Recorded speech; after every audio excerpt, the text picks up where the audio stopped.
बिस्मिल्लाहिर्रहमानिर्रहीम। ये E3 टोर station है जी। और इसके जितने भी ये कीपैड्स के यूज़ेस हैं तो इसके मुतल्लिक इसके अंदर जो फंक्शंस हैं इस पे हम थोड़ी सी वीडियो बनाएंगे। तो सबसे पहले तो इसका अगर से ऑफ़ करके मैं ज़रा दोबारा ऑन करूँगा, यहाँ से इसकी बैटरी इंसर्ट होती है। ठीक है, बैटरी की जगह इसी तरह इसका ये ओरिजेंटली क्लैंप और ये टेंजेंट स्क्रू और वर्टिकल क्लैंप साथ में टेंजेंट स्क्रू। ठीक है जी। और साइड पे इसकी जो मॉडल लिखा हुआ है इसके साथ इसका मेजरमेंट के लिए जो ट्रिगर की भी बनी हुई है। और इसके अलावा यहाँ पे साइड पे इसका कम्युनिकेशन केबल लगती है और इसी तरह यहाँ पे इसका एसडी कार्ड और साथ में डेटा केबल जिसे डेटा ट्रांसफ़र आसानी से किया जा सकता है। तो अगर इसकी ईडीएम को देखा जाए तो इसमें एक चीज़ थोड़ी सी एक्स्ट्रा बनी हुई है जो ऊपर टॉप पे आपको नज़र आ रही है।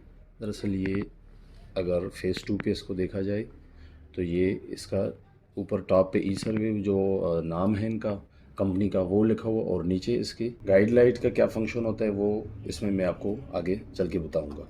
तो यहाँ पे इसके फ़ेस 1 पे हम आ जाते हैं।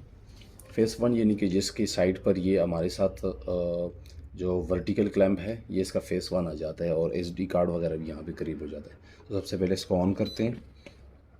ऑन करने के बाद इसके सामने जितने भी कीपैड्स हैं उस पे मैं पहले बात करूँगा। ये जैसे कि यहाँ पे ऑन ऑफ का बटन हुआ, दूसरे नंबर पर ये जो बटन है यहाँ पे स्टार सा बना हुआ है, ये डायरेक्टली इसका जो ब्राइटनेस लाइट है स्क्रीन की उसको ऑन कर देते हैं। डायरेक्टली आपको किसी फंक्शन में जाने की ज़रूरत नहीं है, डायरेक्ट यहाँ से ऑन हो सकता है।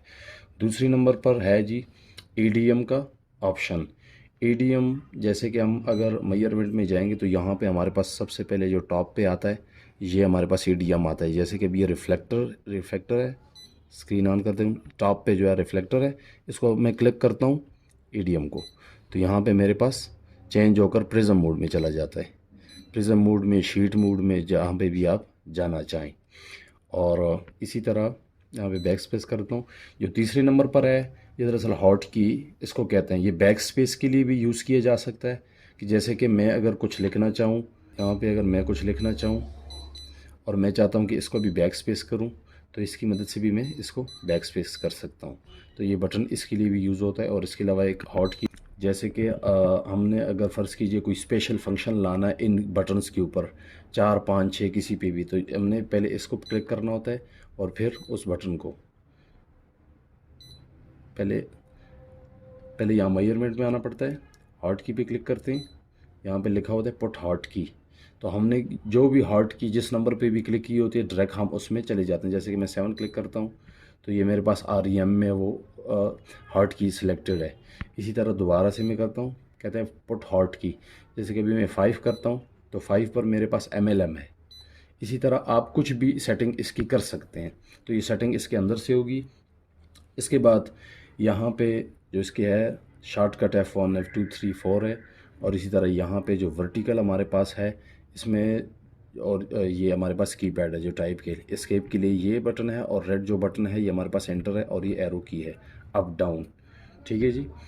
तो सबसे पहले ये जो येलो बटन है हमारे पास इसके मुतालिक मैं बताऊंगा। सबसे पहले जो टॉप पे है इसको हम अब क्लिक करते हैं तो हमारे पास slope distance, vertical angle, horizontal angle हमारे पास आ जाता है। दूसरे पे हम क्लिक करेंगे तो ये हमारे पास slope distance, horizontal distance, vertical distance mode में आ जाता है। और थर्ड पे हम क्लिक करते हैं तो ये हमारे पास ईस्टिंग नॉर्थिंग, चूँकि अब टिल्ट ओवर है तो इसकी प्रॉपर लेवलिंग नहीं हुई तो हमारे पास ईस्टिंग नॉर्थिंग जेड यानी कि कोऑर्डिनेट डायरेक्टली स्क्रीन पर शो होंगे। तो ये तीन इन बटन एक ये फंक्शन है। और चौथे नंबर पर जो है एसओ कोऑर्डिनेट, यानी कि आप डायरेक्टली स्टेक आउट में भी जा सकते हैं यहाँ से। अब जैसे कि stake out SO data coordinate हम यहाँ पे क्लिक करके वहाँ से फाइंड आउट कर सकते हैं। तो ये स्टेक आउट के लिए बटन है। इस तरह हम, सबसे पहले मैं आपको बताऊं कि हमने अगरचे ये फंक्शन जो बटन है इसके साथ दरअसल मज़ीद जो बटन्स हैं वो लिंक करते हैं। जैसे कि अगर मैं बबल की तरफ आऊँ यहाँ पे तो फंक्शन और ये डॉट में क्लिक करूँगा या पॉइंट तो मैं डायरेक्टली टिल्ट में चला जाता हूँ। तो टिल्ट में इसको मैं मशीन को लेवल कर सकता हूँ। इसी तरह यहाँ पे जो इसका लेज़र पॉइंट है वो जस्ट इस एरो की को मैं आगे की तरफ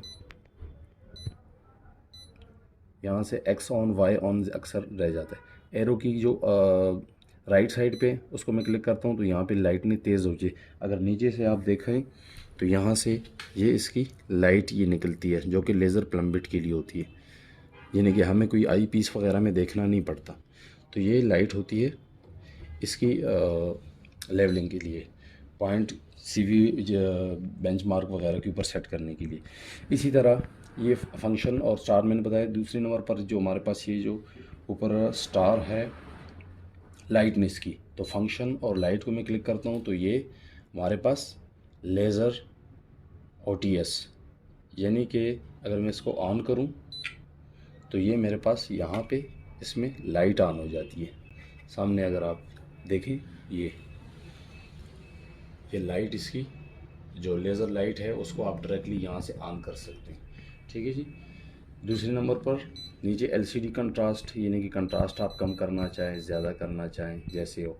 रेटिकल लेवल, ये जो EDM के अंदर जो लाइटनेस होती है थोड़ी सी उसको कम ज़्यादा करती है जो इसके अंदर होती है, क्रॉस हेयर को वाजे करने के लिए वैसे इसका कम यूज़ किया जाता है। की बीप जो है जैसे कि हम बटन प्रेस करते हैं तो ये की आवाज़ निकालता है। इसको अगर मैं यहाँ से यस से नो कर दूँ तो इसकी आवाज़ निकलना बंद हो जाती है। ठीक है जी। RG गार्ड जो मैंने आपको बताया कि ये इसमें थोड़ा सा एडवांस फंक्शन है। तो RG गार्ड इसको अगर हम RG गार्ड 1 कर देते तो ये थोड़ी सी लाइट अंदर आपको नज़र आ रही होगी।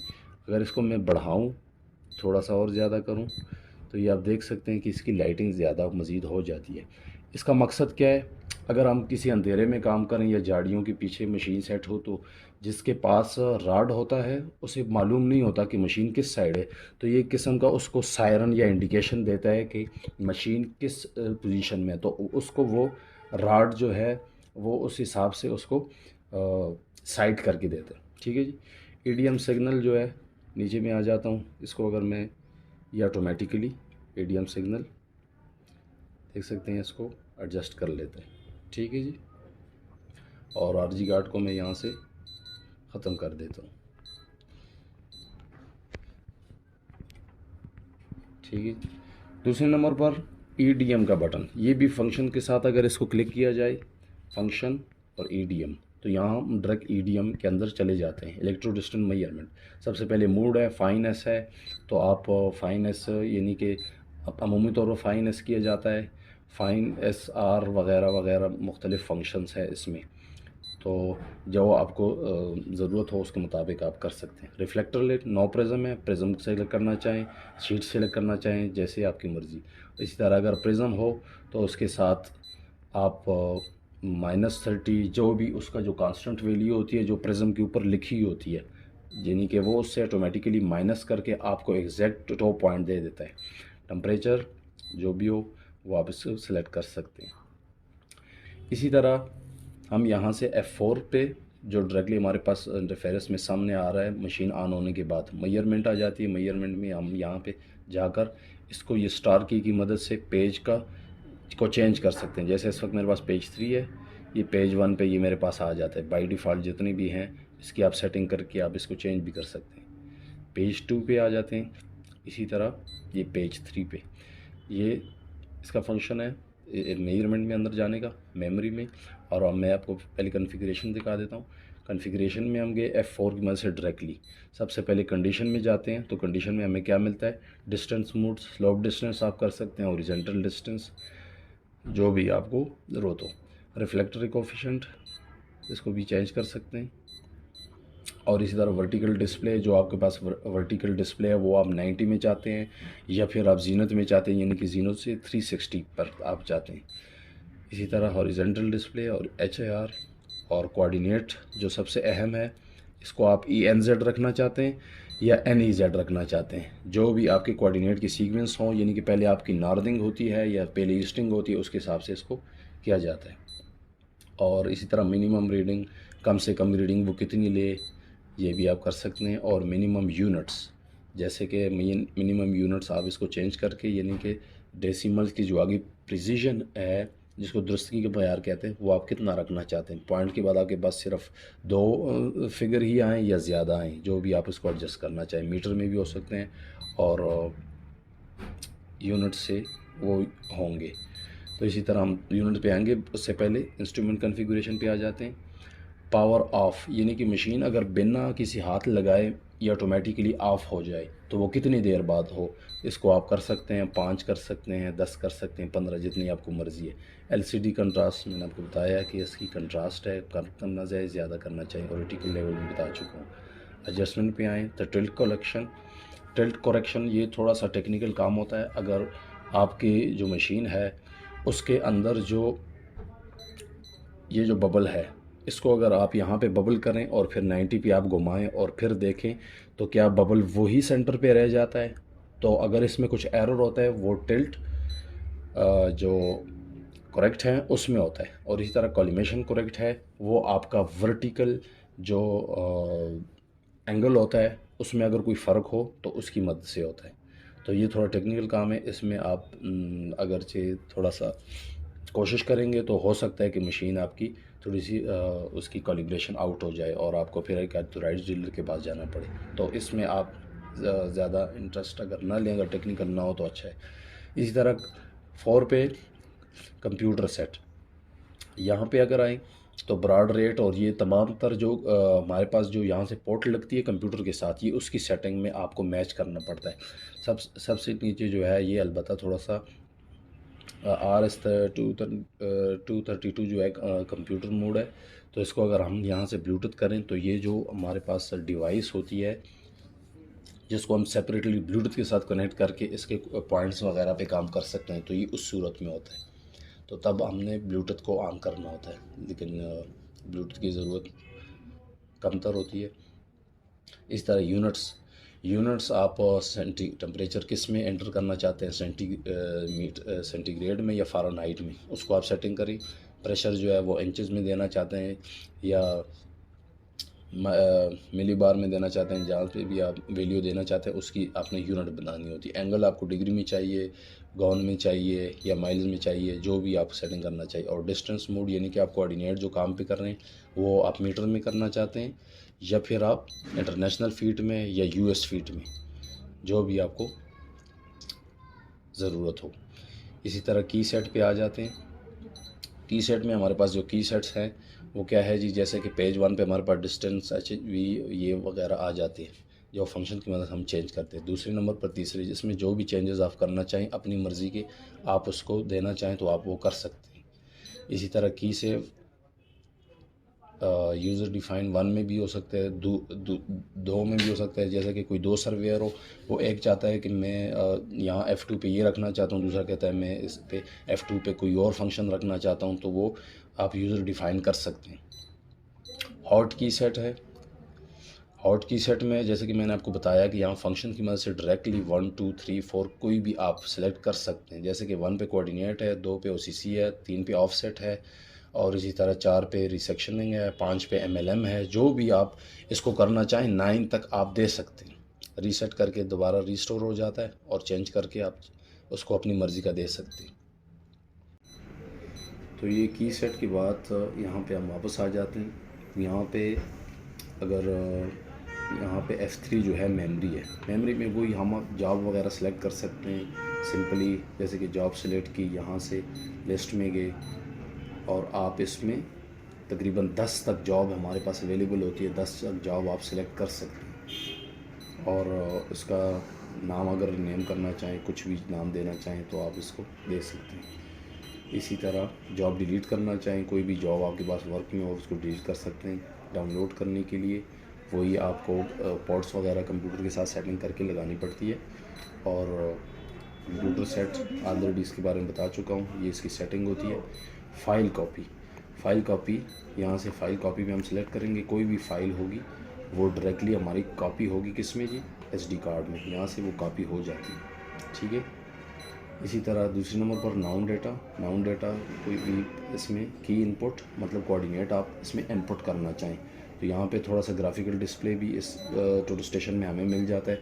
जो भी आप सिलेक्ट करेंगे साथ में बाकायदा इनका जो आगे आइकन सब मना होता है, लोगो यानी कि आपको मिल जाता है, जिससे आप भी आसानी से देख सकते हैं कि ये मैं क्या पूछ रहा है। तो कंप्यूटर इनपुट यहाँ से हम क्लिक करेंगे तो रिसीविंग वगैरह होगी, तो ज़ाहिर है कंप्यूटर के साथ कनेक्ट नहीं है। और इसी तरह डिलीट करना चाहें तो कोई भी पॉइंट नंबर आप डिलीट कर सकते हैं, जो भी आपने दिया हो व्यू करके आपने अगर जितने भी पॉइंट्स पढ़े हों या फिर जितने भी पॉइंट्स के कोऑर्डिनेट डालें वो आप यहाँ से व्यू कर सकते हैं।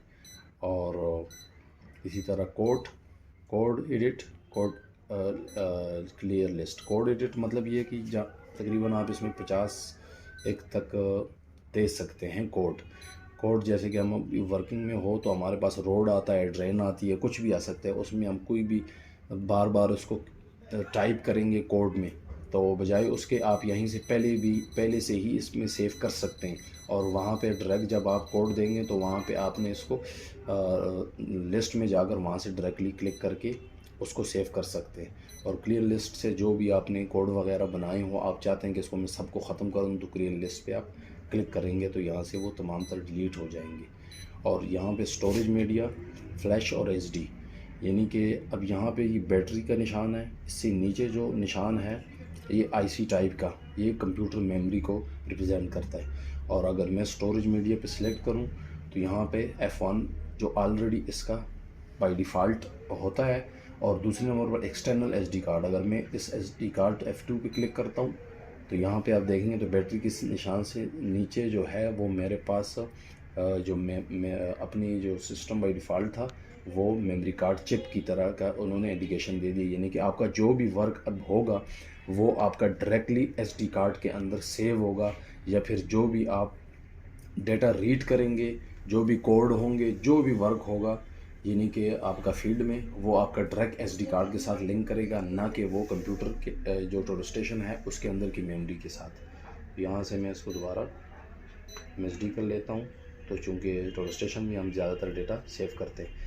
यूएसबी ये उस सूरत में होता है जब आप यहाँ से अगर मेमोरी कार्ड के बजाय आप डाटा केबल की मदद से लैपटॉप में डाटा को ट्रांसफ़र करना चाहें, तो उसके लिए आपको यहाँ पे केबल इंसर्ट करनी पड़ती है, और उसको लैपटॉप के जो यूएसबी पोर्ट होती है उसके अंदर आपको सेलेक्ट करने के बाद यहाँ पे जो यूएसबी है 5 पे, इस पे आपको एंटर करना पड़ता है। जैसे ही एंटर करेंगे तो डायरेक्टली इसका जो जितना भी फ़ोल्डर है, जितने भी फाइलों के जो 10 जॉब हैं उनका जो फ़ोल्डर है वो डायरेक्टली आपके पास कंप्यूटर में आ जाएगा।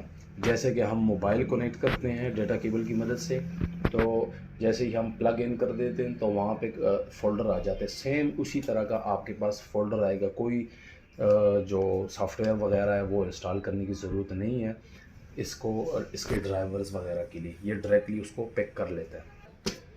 इसके अलावा अगर आप इसको फ़र्ज़ कीजिए फॉर्मेट करना चाहते हैं, जो भी आपके पास डेटा है, या कुछ थोड़ा बहुत एरर आ जाता है, या फिर इसके अंदर आपको कुछ थोड़ी बहुत सेटिंग आपसे आउट हो जाती है, तो इसीलिए बेहतर है कि आप अगर तमाम डेटा को इरेज़ करना चाहें, मुकम्मल रीस्टोर करना चाहते हैं टोटल स्टेशन को, तो उसके लिए आपको इसे ऑन करने के साथ F4 का बटन दबाना पड़ता है। F4 का बटन साथ दबाएंगे तो ये confirm to format MSD, SD card भी होगा, लेकिन जब आपका एसडी कार्ड सिलेक्ट होगा तो वो एसडी कार्ड को फॉर्मेट करेगा। अगर आपका MSD यानी कि मेमोरी अपनी लगी हुई है वो आप सिलेक्ट करना चाहें तो वो आप यहाँ से यस करेंगे तो ये टोटली फॉर्मेट होकर जितने भी आपकी जॉब्स वगैरह हैं, कोड्स वगैरह हैं, जो भी सेटिंग आपने की वो बाय डिफ़ॉल्ट हो जाएगी। और एस्केप किया तो ये ऑफ़ हो गया। सो उम्मीद है कि आपके लिए ये वीडियो हेल्पफुल साबित होगी। Thanks for watching. अल्लाह हाफिज़।